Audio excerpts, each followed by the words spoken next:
Hello everyone. First of all, so sorry for the technical glitches that we faced during the session. These are all the problems that we have been facing during this pandemic and with online learning. But I'm trying to record this session and I'll be sharing this with you.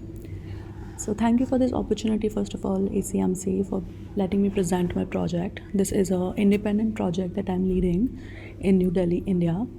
And what it does basically is to record personal histories of people and through that look at the development of the city and communities in the past 60 to 70 years. So the project is called Delhi Ki Khidki, which translate into window of Delhi, which is the city that we're looking at. So starting with this quote that I really like about what is oral history and why we need to preserve it is that most human affairs that happen without leaving any records or vestiges, and the past has already perished without any occasional traces. And most of the times we don't have any record for everyday life, especially, and it is here that we notice the importance of oral history and oral narratives to understand the larger, so to say, hegemonic written history that we already have available with us.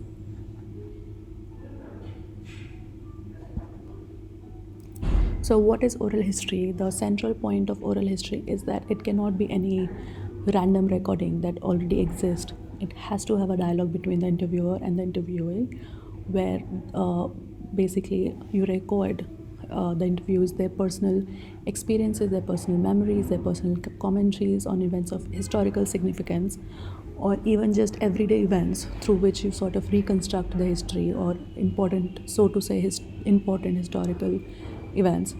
So memory is the core here in oral history. And that is what we're trying to extract and preserve.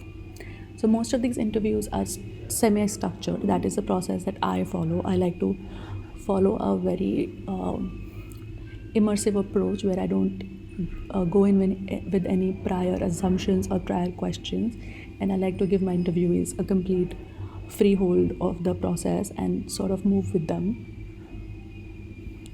So why oral histories? As we have become more mobile and rootless society, the intergenerational transaction of knowledge has become less common, and this is something that I have realized very recently, and this was also the inspiration behind the project. Most of us, in earlier times, we grew up with our grandparents, and what our first source of history, so to say, were actually not school books. It was always our grandparents who told us about their lives or about their experiences, and while we did not value them as proper history lessons, they did provide us with a commentary on the events of the past. So eyewitnesses to events also contribute to various viewpoint and perspectives, which is very important to fill the gaps in documented history and sometimes also correct or even contradict written history. This is especially the case when you look at histories of the marginal groups or the, so to say, of the outlier groups such as women or marginalized community, which are often not recorded. This is also to help future historians to avoid any sweeping generalization and stereotyping. So moving on to this particular project that I am doing right now, Khidki village is an urban village. It's one of the 135 urban or urbanized villages in Delhi, which is again a unique phenomena that exists only in Delhi. The city in itself has developed by absorbing these villages within its boundaries. So while these villages have technically been urbanized in administrative jargon, most of them continue to live like a village community, a solid, close-knit community. Why take the case of Khidki? So first of all, why I take the case of Khidki is because I live there, I belong there.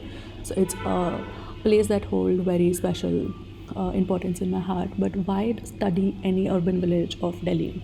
Is because this community has been in the same place for over 600 years. The dominant community that occupies the space has occupied the same space for almost 500 to 600 years, and therefore have witnessed the whole city grow from a very small agricultural settlement to the current metropolis that it is. The idea is also to revive this tradition of storytelling as a source of learning. The project was started in 2018 with another NGO called the Citizens Archive of India, and as of now, we have recorded only almost 25 to 30 interviews, and all of them have been archived with Citizens Archive of India, and they are accessible over the internet. So for the next few slides, I would like to look at some of the interesting accounts that had come up during these interviews to sort of properly understand what sort of histories we are studying here. So first of all, this is one of my favorite interviews that I had done almost 2 years back with a traditional record keeper and storyteller called Nathuram Bhatt. He's almost 70 years old, and his family traditionally has engaged in this profession where they keep genealogical record of the communities. And it is, I was personally shocked when I discovered this, I would say, gold mine of history and information. He has a room filled with these books where they have recorded very meticulously genealogical records over the past 400 to 300 years.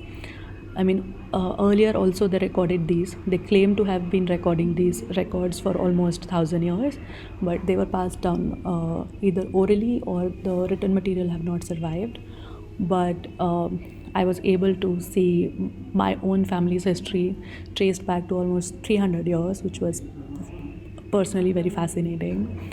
And he's one of the few that is still practicing this dying profession. The profession is called Bhat in Hindi, where they maintain your genealogical records for a small fee.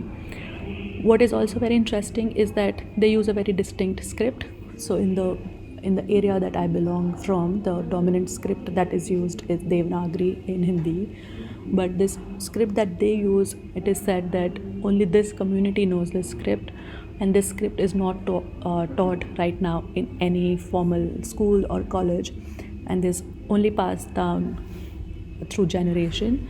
So he also shared with us that while he's trying to teach this script to his son, they do not take interest in carrying forward this ancient profession, and which might die down. So these are the kind of stories that we're trying to record through oral history keeping for generations to come. The next story that I want to talk about is of Puran Singh, who is a Dalit, or the so-called lower castes in India. For those of you who is not aware of the caste system, it's almost like the race system in US, where a particular community has been marginalized for a very long time.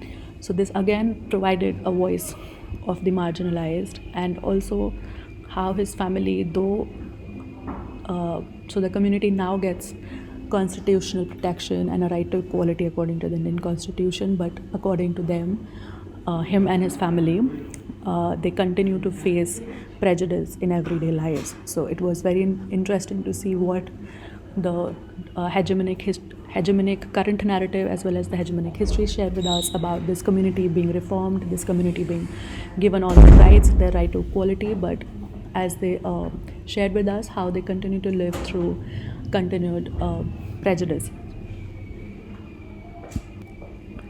Another interesting account that I would like to share, and this is the final account that I would like to share, is of someone called Srishant Chauhan. He is someone that shared very interesting, while he did not comment on any, so to say, major historical event, he talked about just everyday life, which in itself was very interesting. One of the most interesting things that he told us was about life before the television and the cable TV came in India. So the television or the cable made its debut in India in about 1960s, and before that most of the people were dependent on community theatre for as a form of entertainment. So you can also see the picture on your bottom right, where he showed us these photographs of children putting up skits and small plays, and he used to train these children to put up regular plays. And he shared how it was an exciting time for the community to come together and engage in this community form of entertainment. And this talk actually ended up in him lamenting that while right now we're living in a very comfortable world, people are increasingly individual and the sense of community is dying, because most of them just